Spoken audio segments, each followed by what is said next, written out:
demande... Alors, je vous invite à regarder un peu l'orthographe. Au niveau de la variable dépendante, vous avez ça au masculin. Et au niveau des variables indépendantes, vous avez ça au pluriel. Ça veut donc dire que dans la variable dépendante, il vous faut une seule variable. Et dans les variables indépendantes, vous pouvez faire la liste en fonction du modèle que vous avez estimé. Alors, donc, qu'est-ce qu'on va mettre dans la variable dépendante? On va mettre le PIB. Alors, qu'est-ce qu'on fait? On va simplement cliquer dans la flèche à côté et on active le PIB. Donc, la machine compilée. Hier, le docteur également parlait de la variable salaire. On va expliquer le salaire en fonction du salaire. Et là, on aurait un certain nombre de variables, si on suppose que le modèle est linéaire. Donc, à part ici, on va maintenant vous l'expliquer. Vous faites simplement entrer dans les listes et puis vous vous lancez. Alors, donc, si on vient à vous donner les résultats en couleur. Boss ne peut pas le faire. Stata ne peut pas le faire. Donc, faites ça. Un review qui vous donne les résultats en blanc noir. Vous voyez, c'est alpha 0, c'est alpha 1. En réalité, c'est alpha. Ok? Alpha 0, alpha 1, les valeurs sont là. Que vous obtenez dans les ministères ou un peu partout, vous collectez ces données dans la base de données d'Excel. Si ces données confondent des virgules, vous arrangez pour transformer les virgules en points, vous copiez tout, vous allez dans la mémoire de Stata, vous allez dans on fait un graphique. Ça aussi c'est important. Alors, je suppose que dans Statistics. Alors, juste à côté, vous avez plutôt Graphics, puisque c'est un graphique qu'on veut faire maintenant. Donc, graphique, vous avez un certain nombre d'options. Les distributions, vous avez plusieurs options en matière de distribution. Alors, donc, vous pouvez prendre l'option Touer, si ça vous chante. Sinon, vous changez. Alors, ici, on a plusieurs options. Et en général, on choisit l'option la plus simple. L'option la plus simple, peut-être, c'est de faire un graphique en histogramme, si on veut. Ok? On clique dans l'histogramme et la machine vous demande quelle est la variable. On a tracé l'histogramme en tenant compte de la densité. Ok? Voilà. Vous avez plusieurs options, ça dépend vraiment de ce que vous voulez faire. Alors, et à partir des autres logiciels que vous connaissez, on peut également transférer la base de données dans la mémoire des Stata et à partir des Stata afficher les résultats. J'aime beaucoup ce logiciel parce qu'il est facile à appliquer, il n'est pas compliqué. Là, vous avez les time series, ça veut dire analyse en série chronologique. Vous avez les données de panel, on l'a dit tout à l'heure, là, là, c'est la diapo qui suit. Donc, vous avez les données de panel. Vous pouvez faire également une analyse non paramétrique, comme on l'a dit. On suppose qu'au départ, on ignore la relation. Pour résoudre les problèmes d'endogénéité, un certain nombre de variables. Et puis, ben voilà, faire cette autre. Et même après les estimations, ça donne des options en termes de post-estimation que vous pouvez également faire sans problème. Donc, voilà un peu la première partie de mon intervention. C'était juste pour familiariser un peu à ce logiciel qui est très intéressant et qui est très pratique et qui vous permet de résoudre un certain nombre de difficultés qui éventuellement peuvent se présenter à vous. Donc, je vais passer la parole au Dr. Alban qui va maintenant vous faire une estimation à partir des modèles Tobit, le Tobit 2, et puis si on a le temps, on fera peut-être le Tobit 5. Voilà, donc je vous fais un peu rapide, mais bon. Le docteur Outabna a dit, là, par exemple, quand vous êtes toujours dans Stata, que vous voulez plus apprendre sur Stata, vous vous dites, bon, par exemple, je donc vous écrivez ça, par exemple, mais bien sûr, Stata utilise que l'anglais. Donc vous dites search, cherchez quelque chose, et Stata va vous dérouler toutes les commandes en relation. Vous voulez savoir comment une commande, quand il y a mort, ce qui veut dire que Stata n'a pas fini de dérouler, et vous dites, là, vous pouvez activer break. Vous dites donc d'arrêter de dérouler. Voilà, donc juste d'arrêter de dérouler parce qu'on veut gagner du temps. Et maintenant, quand vous êtes sûr de votre commande, quand vous êtes très sûr de votre commande, vous employez la commande help. Vous dites par exemple help regress, parce que je sais que la commande regress veut dire la régression par le mode carré ordinaire a priori. Et quand je dis help, donc c'est pour juste vous enseigner deux choses, search et help, c'est tout. Et grâce à Search et Help, vous pouvez vous-même découvrir davantage Stata. Search, quand on ne sait rien là-dessus, Help, quand on est sûr de la commande. Parce que si on décide dessus tout ce qu'on peut faire, donc vous pouvez apprendre à partir de là. Donc en utilisant les commandes Search et Help, vous pouvez vous-même découvrir davantage Stata. Voilà. Donc on peut, en ce qui concerne la découverte et l'apprentissage, je pense qu'on peut se limiter à cela. Et donc, ici, maintenant, on veut utiliser autre chose. En premier lieu, nous avons utilisé des données qui existent dans notre répertoire Stata Code. On va utiliser, donc on va dire à Stata d'ouvrir. Et là, c'est Open, donc Open Use. On va dire à Stata d'ouvrir. Ok, vous utilisez les données Wage Data Ready. Donc, code. Il doit y avoir un ensemble de fichiers de données.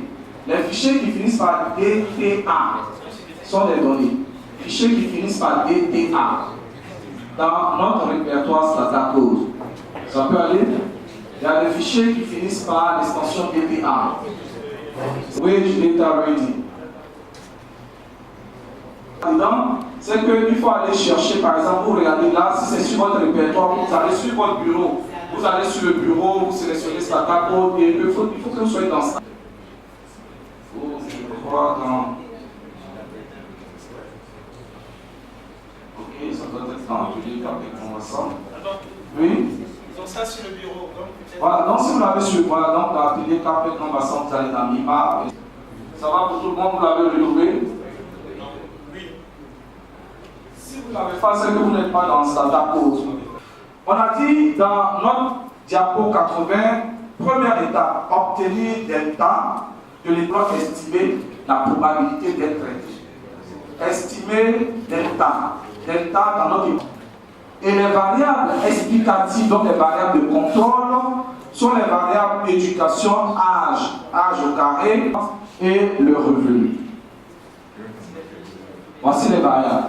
Notre epsilon, puisque c'est une variable, nous allons ici, regardons bien, nous allons en haut là, l'avant-dernière, je dirais, vous avez Keran et on clique là-dessus.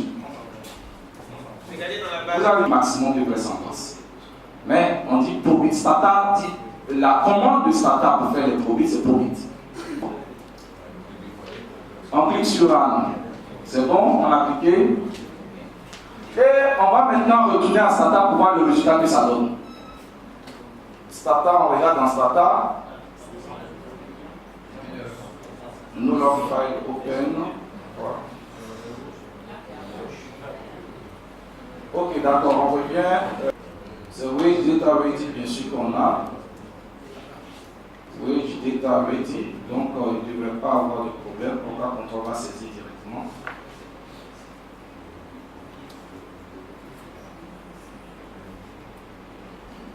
Alors, ceux qui n'ont pas les résultats, au niveau du tableau variable, vous avez fait l'opération qui a fait disparaître au champ A. Ah, vous avez fait le clear all, peut-être encore.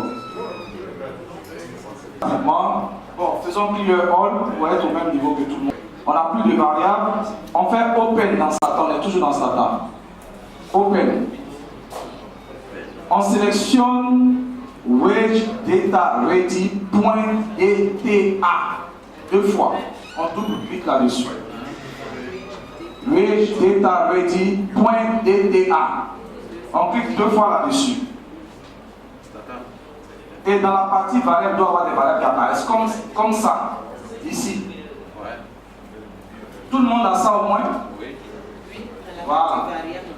Voilà, il faut qu'il y ait des variables ici. S'il n'y a pas de variables ici, c'est que vous n'avez pas encore les données. Ok, maintenant si vous avez des variables là, on va dans le do file qui est là.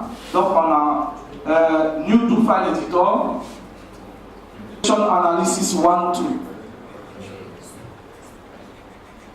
Sample selection analysis 1, 2. Il ne faut pas prendre 2, il ne faut pas prendre 3, 4, 3 et 3 parce que 3 c'est l'équation de sélection. Ici la sélection c'est travailler, ne pas travailler. Et nous voyons bien sûr les coefficients estimés, nos delta, c'est ça, les coefficients estimés. Nos delta sont là, les coefficients estimés. Un coefficient n'est significatif pour nous que si, on dira ici tout simplement que là nous avons un seuil de significativité qui est inférieur à 10%, sinon 5% au mieux. Et là, par exemple, là, nous avons 0%, c'est que c'est très significatif. Là, nous avons 13%, ce qui veut dire que la variable mariée n'est pas significative, ne permet pas d'expliquer la décision de travailler. Voilà les deux éléments à regarder. Les coefficients et leur significativité. Il faut les regarder. Parce que pour interpréter, il faut que le coefficient estimé soit significatif. Ou bien tout simplement significativement différent de 0. Il faut que ce coefficient accroît la probabilité, les probabilités, c'est des probabilités, la probabilité de travailler.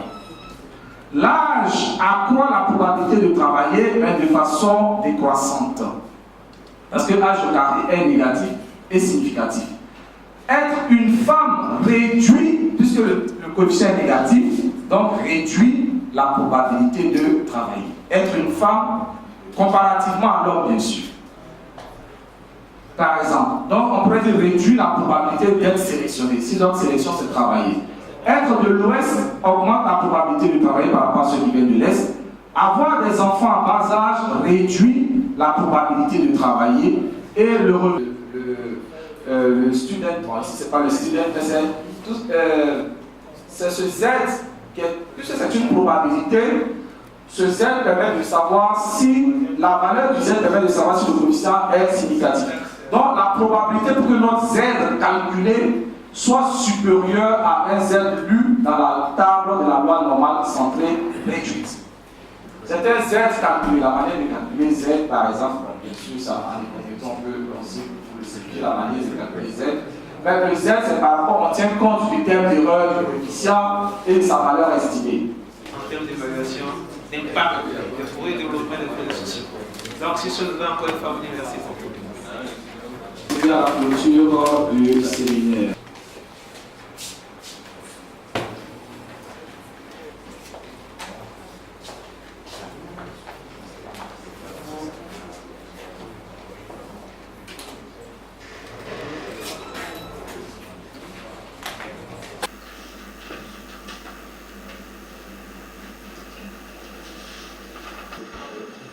Le temps de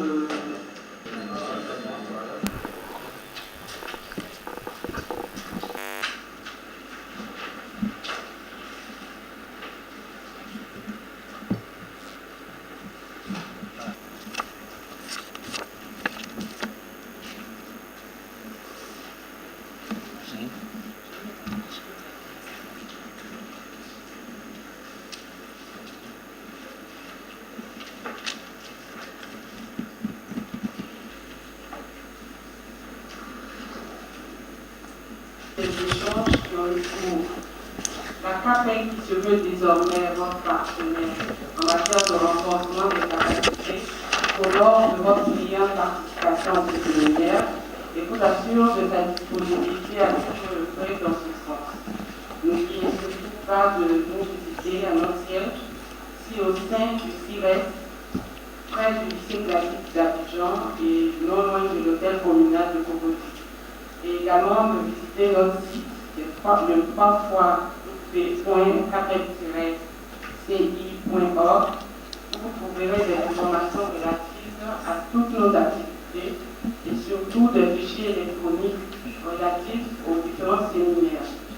La cérémonie de clôture à laquelle vous assistez maintenant se déroulera comme suit. Le mot de votre porte-parole, M. Thierry Kwame. Le directeur de la CAPEC,